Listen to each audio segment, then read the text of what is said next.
walang oras na sabing 8 hours eh. Kasi pag kailangan ka ng amo na madaling araw, kakatukin ka sa kwarto mo. Sobrang hirap. Wala akong day off, ma'am. Passport ko, kinuha ng amo. Wala akong papel, kinuha nila lahat. Ay, Excuse me, hello? Filipina po? Yes, I am. Magpakilala po. Name ko, Gina Campo, Facebook, Ina Hinina. 14 years na ako sa Marrakesh. 14 years? 14 years. Solo lang po ba kayo dito? O may pamilya? May family, doon na po ako nakapag-asawa. Ayun. At ilan po ang anak? Isa po, 2 years old. Ano pong trabaho at pinagkakabalahan dito sa Marrakesh? Actually, plain housewife ako, pero I did online selling para makatulong sa mga street animals. Bago ka maging full-time Yes, mom na housewife. ngayon, ano yung naging karanasan mo o yung mga naging trabaho mo dito sa Marrakesh? Dumating ako sa Morocco 2012. Nagtrabaho ako sa bahay. Normally, sa Abu Dhabi ako nagtrabaho eh. So, from Abu Dhabi, binigay ako sa amo ko, which is nasa Rabat. Kaya ako nasa Morocco. So, parang destiny na sa Morocco. Parang si Lord sabi niya, ay, punta ka ng Morocco kasi doon yung big gift ko sa'yo. Okay. So, nagtrabaho po kayo sa bahay pagdating dito Bahay, sa talagang Rabat? all around. Yung bubuga na trabaho talaga, tapos yung sahod talagang very low, Okay. Ilang oras ang trabaho nung time na yon? Stay in ka, so walang oras na sabing 8 hours eh. Kasi pag kailangan ka ng amo na madaling araw, kakatukin ka sa kwarto mo. So, ganun po yung stay in karamihan dito. O pag-stay in ba, magkano ang average na sinasahod ng kada buwan?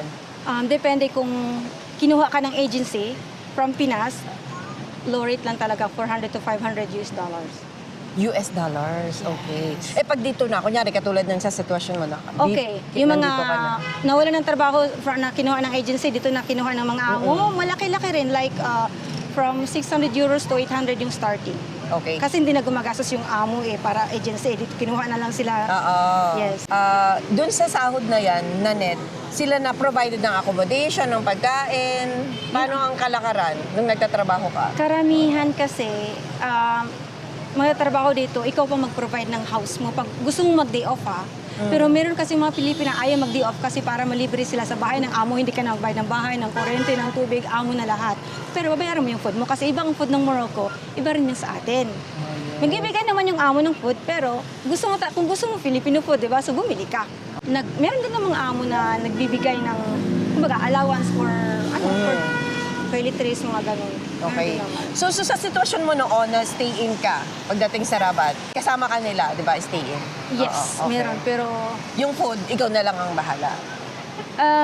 pag feel mong kumain ng Filipino food, pero nagtitipid ka, so sige, right, na lang, cubes na lang, yung bread na lang at saka yung tajin nila. Kasi 200, kano sa 200 US dollars, tapos breadwinner pa ako. Ako lahat sa bahay. So, talaga magtitipid ka. So yung $200 na yon is may sinasustento ka sa Pilipinas? Breadwinner ka sa Pilipinas? Yes, padala ko lahat, ma'am. Padala ko po lahat.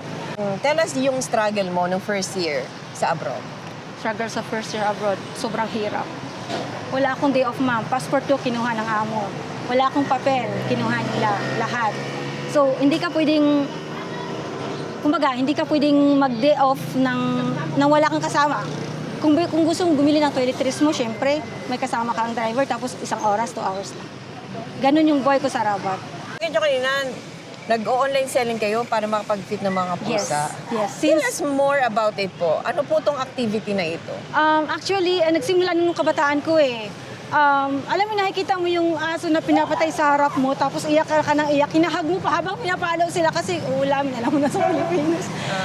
So sabi ko, sino ba namang makikinig sa'yo, batang paslit ka lang. So sabi ko, one day I can do something for you. Ito na yun, I am leading at this moment na yung tumutulong na ako para sa kanila. Para sa mga naiwan. Ito yung mga nasa kalye na pusa at aso street ba? cats and dogs talaga. Shout out sa mga OFW in whole Morocco, Rabat City, Essaouira, Casablanca, Timara, Tanger, Tetuan, Agadir, especially Marrakesh. Taga dito ako sa Marrakesh. Yes. Shout out sa inyong lahat at syempre doon sa sa city ko sa General Santos, Philippines. Yes.